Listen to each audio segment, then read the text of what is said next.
hello to everyone. This is Kavish IAS, and we are going to talk about a very important topic, deep fake technology. एक ऐसा technology जो कि आपको defame कर सकता है अगर आपका वीडियो या फिर ऑडियो सोशल मीडिया प्लेटफॉर्म पर है, पब्लिक है। तो ये बहुत ही नटोरियस टेक्नोलॉजी है जिसका अभी हम लोग देख रहे हैं यूज बढ़ते जा रहा है, जिसकी वजह से कुछ स्कैंडल्स भी सामने आ रहे हैं। रश्मिका मंदाना जो जानी मानी इंडियन एक्ट्रेस हैं, उनका डीप फेक बना करके एक वीडियो वायरल कर दिया गया है। You can see out here a viral video featuring actor Rashmika Mandanna has raised concern about the deep fake technology कि इस टेक्नोलॉजी का जो यूज है वो डीफेम करने के लिए किया जा सकता है। ये दोनों ही वुमेन का इसमें किया जा रहा है ना कि वीडियो जो है उसमें मॉर्फ कर दिया गया है उनका फेस को और किसी दूसरे वुमेन के फेस के ऊपर लगा दिया गया है, जो कि वायलेशन है दोनों ही इंडिविजुअल का। सो इसी टेक्नोलॉजी को हम लोग लेंथ एंड ब्रेथ में समझने वाले हैं कि ये क्या टेक्नोलॉजी है, किस तरह से इसका यूज होता है। So let's begin with the question, what is deepfake technology. You can see out here, यहाँ पर क्या किया गया, ये वुमेन थी जिनका ये फेस था, उसके ऊपर क्या किया गया, रश्मिका का फेस लगा दिया गया। अब नाउ इस तरह के जो वीडियोस होंगे ना, अब बहुत ज़्यादा वायरल हो जाएंगे क्योंकि यहाँ पर एक बॉलीवुड एक्ट्रेस का फेस लगा दिया गया है। You can see out here, one of the most notorious application है डीप फेक टेक्नोलॉजी, जिसमें कि सिंथेटिक मीडिया का यूज करके आपका चेहरा जो है उसको स्वैप कर दिया जाएगा या फिर आपका वॉइस जो है ना वो स्वैप कर दिया जाएगा। अभी बहुत ज़्यादा वायरल हो रहा है मोदी जी के आवाज़ में बहुत सारे गाने। ये डीप फेक टेक्नोलॉजी ही है जिसका यूज़ करके इस तरह के गाने बनाए जा रहे हैं और डीप फेक का यूज़ बहुत ही ज़्यादा इंस्टाग्राम और फेसबुक, ट्विटर ये सब में होता है। तो हम लोग उसके बारे में भी देखेंगे कि सोशल मीडिया क्या रोल प्ले करता है। बट फर्स्ट ऑफ ऑल ये हमें जानना पड़ेगा कि अगर कोई ऐसा कर रहा है तो क्या कोई लीगल रूल नहीं है। तो करेंटली कोई स्पेसिफिकली रूल नहीं है कि जो कि डीप फेक टेक्नोलॉजी को डील करता है, लेकिन बहुत सारे ऐसे रूल्स हैं जिसके अंडर हम ये प्रॉब्लम को एड्रेस कर सकते हैं। जैसे कॉपीराइट वायलेशन एक्ट हो गया, डिफेमेशन एक्ट हो गया इसके अंदर, और सबसे इंपॉर्टेंट अगर आईटी एक्ट बोले ना, आईटी एक्ट जो हमारा 2000 है या फिर आईटी रूल जो है हमारा 2021 का, उस रूल बुक के अंदर 31B7 के अंदर द आईटी रूल जो है उसके अंदर social media intermediaries must ensure that the user do not host content which impersonate another person. तो ये जो रूल बुक है ना वो क्या करता है, एक रूल बनाता है जो कहता है कि आप इम्पर्सोनेट अनदर पर्सन को नहीं कर सकते हैं, और अगर ऐसा किया हुआ है तो 24 आवर के अंदर ही आपको क्या करना पड़ेगा, ऐसे कंटेंट को टेक डाउन करना पड़ेगा। लेकिन फिर से मैं यही बता रहा हूं कि कोई स्पेसिफिक रूल नहीं है जो इस प्रॉब्लम को डील करता है, और ये जो टेक्नोलॉजी है ना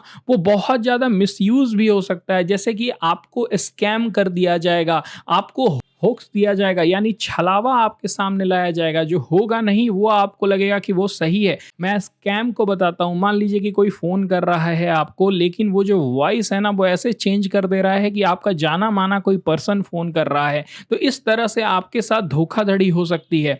सेलिब्रिटी पोर्नोग्राफी, देखिए सेलिब्रिटीज़ की जो पोर्नोग्राफी है ना वो बहुत ही ज़्यादा बढ़ रही है अभी, सिर्फ और सिर्फ डीप फेक टेक्नोलॉजी का यूज़ करके। एक रिपोर्ट में पढ़ रहा था जिसमें कि जो सर्च है पोर्नोग्राफी में वो देखा गया है जब से एआई टेक्नोलॉजी का यूज किया जा रहा है। इलेक्शन मैनिपुलेशन भी हो सकता है। इलेक्शन मैनिपुलेशन कैसे हो सकता है, मान लीजिए कि कोई भी एक नेता के आवाज में बोल दिया जाएगा कि मैं क्या करने वाला हूं, ऐसी घोषणा कर दी जाएगी जो कि एक मिस इंटरप्रिटेशन होगी, जिसके वजह से इलेक्शन में मैनिपुलेशन भी किया जा सकता है ना। उसके साथ साथ सोशल इंजीनियरिंग भी किया जा सकता है। इसमें क्या किया जाएगा, एक समाज का बड़ा घड़ा को ही मैनिपुलेट किया जा सकता है एआई का यूज करके। उसके साथ साथ ऑटोमेटेड डिसइंफॉर्मेशन, गलत इंफॉर्मेशन भी प्रोवाइड किया जा सकता है। फाइनेंशियल फ्रॉड तो इसका एक पार्ट ही है। तो आप समझ सकते हैं कि इस तरह की टेक्नोलॉजी का किस तरह से भोले भाले इंसान को इसमें फंसाया जा सकता है। उन्हें पता ही नहीं चलेगा कि कौन सही है कौन गलत है। खासकर अगर मान लीजिए कि मोदी जी का चेहरा लगा करके कोई आकर के बोल दे रहा है कि आज से 100 रुपए का नोट बंद हो गया, तो जो आम इंसान है जो कि नहीं समझ पाएगा कि डीप फेक और रियल पर्सन में क्या अंतर है वो तो समझेगा कि 100 रुपए के नोट जो है वो बंद ही हो गए। सो पॉइंट यही है कि डीप फेक एक बहुत ही बड़ा कंसर्न का इशू है, लेकिन ये समझते हैं कि क्या कोई अदर कंट्रीज कुछ कर रहा है इस डीप फेक से लड़ने के लिए। तो एग्जांपल लेते हैं यूरोपियन यूनियन का। तो यूरोपियन यूनियन क्या कर रहा है, कोड ऑफ प्रैक्टिस को अपडेट कर रहा है जिससे कि जो डिस इंफॉर्मेशन डीप फेक के थ्रू फैलता है ना उसको रोका जा सके। ये जो रिवाइज्ड कोड है ना वो टेक कंपनी जैसे गूगल हो गए, मेटा हो गया, ट्विटर हो गया, उन्हें मेजर्स लेने पर मजबूर करेगा जिससे कि वो डीप फेक को काउंटर कर सकते हैं, क्योंकि यही बड़े बड़े कंपनीज हैं, यही प्लेटफॉर्म है जहां पर ये डीप फेक को लाया जाएगा, जिसके वजह से बहुत ही जल्दी स्प्रेड करेगा डीप फेक। इवन 6 मंथ का समय दिया गया है जिसके अंदर इन्हें ये इम्प्लीमेंट करना है, और अगर ये कंपनी ये मेजर्स को इम्प्लीमेंट नहीं करेगी तो सबसे अच्छी बात मुझे यहाँ पर यही लग रही है कि उन्हें 6% का अपना एनुअल ग्लोबल टर्नओवर जो है ना उसका चुकाना पड़ेगा। तो इस तरह के फाइनेंशियल अगर हम लोग कॉम्प्लायंसेस रखते हैं तो वो एक डेटरेंस लाएगा और कंपनी जो है ना वो वर्क करेंगी, जिसके वजह से डीप फेक टेक का जो मिसयूज होता है उसको रोका जा सकता है। Now let's have a look on the proliferation of deep fake. Deep fake जो है वो किस तरह से बढ़ा है।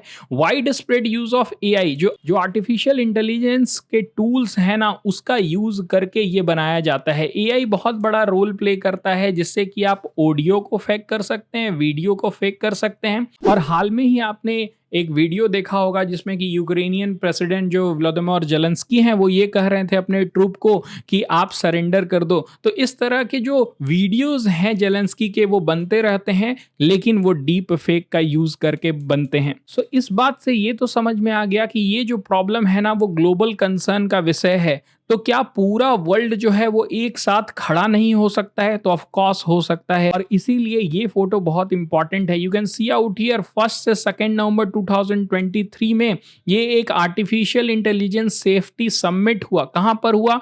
ब्लेचले डिक्लेरेशन इसको कहा जा रहा है। ब्लेचले एक सिटी है, कहां पर? लंदन में सिटी है, जहां पर आप कह सकते हैं कि कंप्यूटर का जन्म होता है उस सिटी के ब्लेचले पार्क से। ब्लेचले पार्क बहुत इंपॉर्टेंट है क्योंकि ये प्लेस एक बहुत ही बड़ा रोल प्ले किया था जर्मनी को हराने में। यहीं पर उसके जो कोड है ना उसको क्रैक किए गए थे। सो इसका एक हिस्टोरिकल सिग्निफिकेंस है।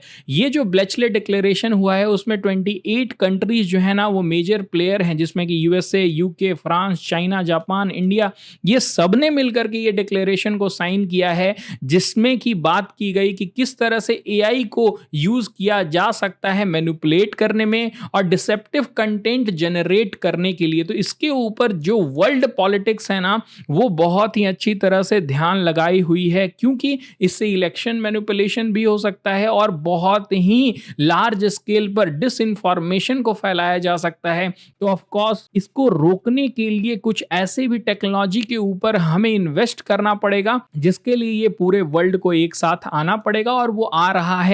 इसीलिए तो ये पहला समिट होस्ट हुआ है। अब ये रेगुलर बेसिस पर होगा और पूरा वर्ल्ड क्या कर सकता है, एक फ्रेमवर्क तैयार करेगा जिससे कि इस तरह की टेक्नोलॉजी को हम लोग बहुत ही सीमित करके रखें और उसको चेक करके रखें। You can see out here there is a call for global action to address potential risk. बहुत सारे रिस्क हैं, उसको एड्रेस करना पड़ेगा कि किस तरह से आर्टिफिशियल इंटेलिजेंस जो है ना वो मैनिपुलेट करता है कंटेंट को, और इसीलिए ये सबमिट बहुत इंपॉर्टेंट हो जाता है। आपको अपने मेंस आंसर राइटिंग में ये डालना होगा कि वे अहेड क्या है ना, इंडिया भी क्या कर रहा है उसके ऊपर भी आपको कुछ पॉइंट डालना पड़ेगा। जो हमारा ट्राई है, telecom regulatory authority of India, उसने क्या किया, फ्रेमवर्क बनाया एआई के ऊपर जुलाई में। उसने प्रपोज किया कि एक स्टैट्यूटरी अथॉरिटी बनना जरूरी है, यानी कि कानूनी वैधता के द्वारा एक संस्था बनेगी जो इन सारे चीजों को रोकने के लिए एडवाइस करेगी कि किस तरह से आर्टिफिशियल इंटेलिजेंस को रेगुलेट किया जाए, उसको किस तरह से स्ट्रीमलाइन किया जाए। तो इंडिया भी वर्क कर रहा है इस नए चैलेंज के ऊपर। ऑफ कोर्स ये नया चैलेंज है, और ये चैलेंज इतना ज्यादा इसलिए भी है क्योंकि ये बहुत ज्यादा पॉपुलर है। मैंने बताया आपको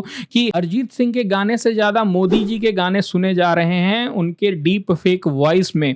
तो इसका कारण सोशल मीडिया है। सोशल मीडिया में लोग कभी-कभी इन सब चीज़ों को पसंद करते हैं, लेकिन ऑफ कोर्स जहाँ पर आप क्या करने लगते हैं कि किसी को डिफेम करने लगते हैं, डिसइन्फॉर्मेशन पहुँचाने लगते हैं, तो जो एंटरटेनमेंट होता है ना, वो बहुत ही कहीं पीछे छूट जाता है और जो मेन कंसर्न है ना, वो हमारे सामने आ जाता है, जो ये होता है कि कहीं इससे इलेक्शन में मैनिपुलेशन ना हो जाए, बहुत ही लार्ज स्केल में डिसइन्फॉर्मेशन ना फैल जाए। सो दैट्स व्हाई ये मैंने स्लाइड डाला है कि कंसर्न जो है ना, वो ये है कि सोशल मीडिया क्या करता है, डीफेक टेक्नोलॉजी को एम्पलीफाई करता है। You can see out here the ease with which deepfake can be created. इतनी आसानी से डीफेक क्रिएट हो जा रहा है और प्रेजेंट किया जा रहा है, एम्पलीफाई हो रहा है, उसका मेन कारण सोशल मीडिया प्लेटफॉर्म है। और इसका जो मेन कंसर्न यही है कि इससे पॉलिटिक्स को पोलराइज किया जा सकता है, इसका मिसयूज करके मैनिपुलेशन किया जा सकता है। So these are certain concern के ऊपर आपको बहुत ही ज्यादा ध्यान देना पड़ेगा। जो पुराने स्लाइड हैं वहां से आप जरूर नोट्स बना लीजिएगा। So we are here on the second last slide, global action required. ये वे अहेड है।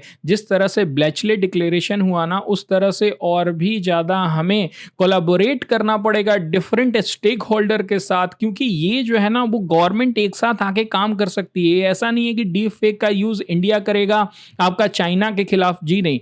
यहां पर हर एक जो स्टेट्स है ना, वही प्रॉब्लम में आएंगे अगर डीप फेक टेक्नोलॉजी अनट्रेसेबल हो जाएगा तो। इसीलिए सारे स्टेट इस मुद्दे में बहुत ही आसानी से एक साथ आ सकते हैं और ऐसे पीपल के साथ फाइट कर सकते हैं जो कि डीप फेक का मैनिपुलेटिव यूज करना चाहते हैं।